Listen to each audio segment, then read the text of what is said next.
اور ان سے دو شخصوں کا حال بیان کرو جن میں سے ایک کو ہم نے انگور کے 2 باغ عنایت کیے تھے اور ان کے گردا گرد کھجوروں کے درخت لگا دیے تھے اور ان کے درمیان کھیتی پیدا کر دی تھی. دونوں باغ کثرت سے پھل لاتے اور اس کی پیداوار میں کسی طرح کی کمی نہ ہوتی اور دونوں میں ہم نے ایک نہر بھی جاری کر رکھی تھی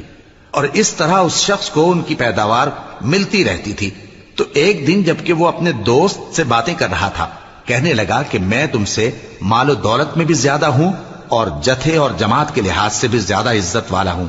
اور ایسی شیخیوں سے اپنے حق میں ظلم کرتا ہوا اپنے باغ میں داخل ہوا.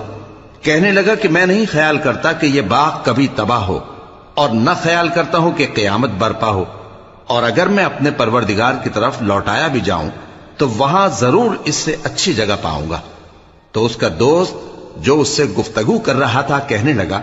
کہ کیا تم اس ذات سے کفر کرتے ہو جس نے تم کو مٹی سے پیدا کیا، پھر نطفے سے، پھر تمہیں پورا آدمی بنایا؟ مگر میں تو یہ کہتا ہوں کہ اللہ ہی میرا پروردگار ہے اور میں اپنے پروردگار کے ساتھ کسی کو شریک نہیں کرتا. اور جب تم اپنے باغ میں داخل ہوئے تو تم نے ما شاء اللہ لا قوت الا باللہ کیوں نہ کہا؟ اگر تم مجھے مال و اولاد میں اپنے سے کمتر دیکھتے ہو تو عجب نہیں کہ میرا پروردگار مجھے تمہارے باغ سے بہتر عطا فرمائے اور تمہارے اس باغ پر آسمان سے آفت بھیج دے تو وہ صاف میدان ہو جائے،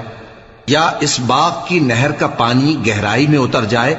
تو پھر تم اسے تلاش نہ کر سکو، اور اس کے میووں کو عذاب نے آ گھیرا اور وہ اپنی چھتریوں پر گر کر رہ گیا،